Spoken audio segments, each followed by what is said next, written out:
Mi se nalazimo u selu Obilić. Selo Obilić pripada opštini Bojnik,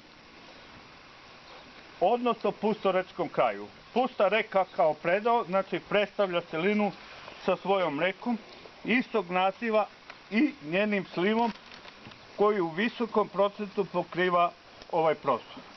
Pusta reka je dakle krajevni naziv za predeo slivu istoimene reke, smešten u severozapadnom delu Leskovačke kotline.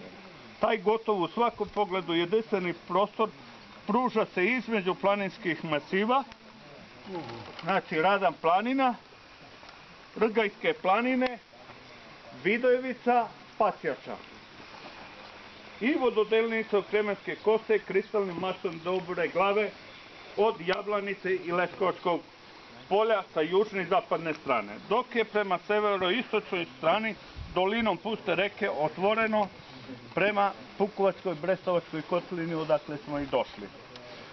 Selo, znači Obilić, je formirano u drugoj polovini 19. veka od 20 crnogorskih porodica. Nešto kasnije su se ovde doselile porodice Crne Trave, Vranja i sa Kosova. Selo je znači više planinsko nego ravničarsko. Selo na 360 hektara površine, šuma i pašnjaka ima vrlo malo, jer i pre doseljavanja ovaj prostor je pripadao selu Kasapcu, odakle smo došli. Kao Velika Utrina, stanovnici ovog sela se prvenstveno bavili ratarskom i stočarskom proizvodnjom, mada za razvoj voćarstva postoji izuzetni uslovi. Početkom 20. veka skoro svaka porodica je imala veći broj ovaca i po nekoliko grla krupne stoke i živelo su uglavnom dobro.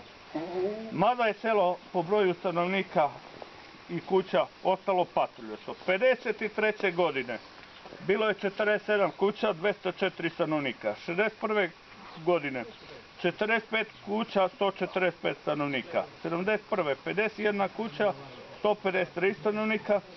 1991. 38 kuća, 107 stanovnika i 2000. godine 29 kuća, 68 stanovnika. Sada ima oko 25 kuća, mislim da je žive, 50 stanovnika ima. Godine 1953. imalo je najviše kuće i stanovnika, 47 kuća i 204 stanovnika. Između dva svetska rata, pogotovo kasnije, ovo selo daje dosta školovanih ljudi, više desetina sa visokom i još toliko sa srednjom stručnom spremom. Iz ovog sela je znači senator Milutin Dragović, u čijoj kući februara 1917. godine doneta odluka da se postigne ustanak u Toplici, Pustoj reci i Jablanici pod nazivom Toplički ustanak. Hvala. Dragi prijatelji, ima nas 30-ak junaka, ni tada ustanika nije bilo mnogo više. Većali su 2 dana, 20. i 21. februara 1917. godine ovde, to naš meštanin i oficir znaju vjerovatno bolje nego ja, u kući koja je nekih 300 metara odavde, razgovarali o tome kako da se organizuju i da spreče ono što su Bugari naumili, a to je prisilna mobilizacija mladog srpskog življa, mladih momaka koji su stasali za mobilizaciju, 17-godišnjaci, 18-godišnjaci i stariji, i da ih odvedu na front pod bugarskom zastavom da ratuju protiv svoje braće, svojih očeva, svojih najbližih i prijatelja na Solunskom frontu. To je bila kap koja je prelila čašu i koja je motivisala tadašnje ustanike i ljude koji su okupljeni bili oko Koste Pećanca i Koste Vojinovića, oko Ibarskog koponičkog odreda i oko odreda koje je predvodio Kosta Pećanac, da donesu odluku da se podigne ustanak i da se spreči još jedno krvoproliće posle toliko zuluma koje je bugarski okupator naneo posebno ovom kraju. U istoriji su zabeležene stravične posledice bugarskog terora, naročito u Bojničkom i Lebanskom kraju, gde su čitave viđene porodice spaljivane u svojim kućama zato što nisu htjeli da sarađuju sa okupatorima, zato što nisu htjeli da potkazuju one koji su se borili protiv okupatora. Na tom većanju sve viđeniji ljudi koji su predstavljali te odrede, proslavljeni borci u Prvom i Drugom Balkanskom ratu, takozvani četnici koji su organizovali četničke jedinice po Makedoniji, staroj Srbiji, su doneli odluku da se podigne ustanak i da se krene u borbu protiv bugarskog terora. I prva borba koja je izvedena je 25. Dare je tu pa će mi ispraviti. 26. februara. 25. i 26. februara kada je oslobođena Kuršumlija, 25. na noć, 26. je oslobođena Kuršumlija i praktično prvo oslobođeno mesto u Topličkom kraju Kuršumlija kao jedno junačko mesto koje je bilo simbol Topličkog ustanka. Nakon toga, posle tog uspeha, svi borci okupljeni u jedinicama pod vojstvom Koste Vojinovića i Koste Pećanca su krenuli dalje prema Prokuplju, za nekoliko dana oslobodili Prokuplje i došli čak do Niša. Do 12. februara. Ne do 12. februara. Došli do Niša. U Mramoru su zastali, verovatno malo i uplašeni sopstvenim uspehom, malo i uplašeni šta ih čeka sa druge strane Morave, ne znajući da se Bugari nisu organizovali, da su bili u potpunoj panici u Nišu, da im je bila komanda i sedište te moravske okupacione zone. Tu su zastali nekoliko dana dok se Bugari nisu prikupili, pozvali pojačanje od svojih jedinica, od strane Nemaca i nažalost od tog trenutka kreće protivnapad okupatora i slom Topličkog ustanka. Posledice sloma Topličkog ustanka su stravične.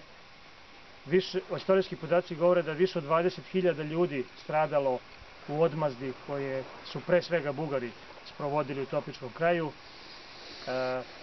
Više od 70 sela je potpuno spaljeno i uništeno. Ogroman broj najviđenijih ljudi je proteran u Bugarsku putem koji je vodio kroz Surdulicu, koja je bila grobnica srpskog naroda,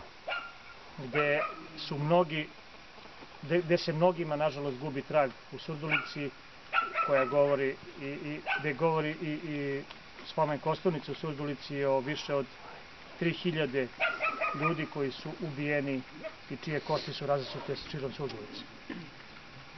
Nakon sloma Topličkog ustanka, Kosta Pećanac sa svojim saborcima se povlači u planine, gde se uspešno skrivao do kraja rata, a Kosta Vojinović kao drugi simbol Topličkog ustanka je sa svojim borcima se povukao na obroke Kopaonika i uspešno odolevao svim poterama koje su organizovali i Nemci i Bugari, da bi nažalost na našu sramotu posle izdaje i prodaje, kako to uvek nažalost u srpskoj istoriji biva od strane svojih sunarodnika, biva otkriven 12. decembra 1917. godine i posle jedne borbe u mestu Trećak između Brusa i Kuršumlije biva ranjen i povukao se preko planine da bi ga konačno 23.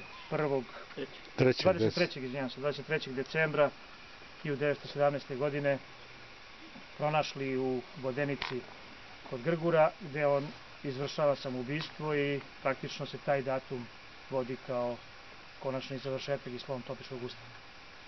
Ovaj današnji marš je drugi po redu. Prošle godine smo na 100-godišnjicu organizovali taj jubilarni prvi u znak sećanja i poštovanja prema tim divljim junacima i prema svim izginulima kako u Prvom ratu, tako i u Topličkom ustanku i onima koji su se borili u njemu, a i nevino stradalo stanovništvu kojih je nažalost ovaj i Lebanski kraj, Prokupački, Zaplanjski, Toplički kompletan prepun.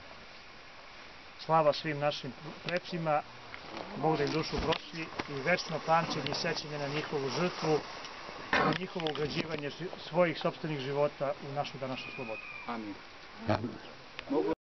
naša planina, mislim naša.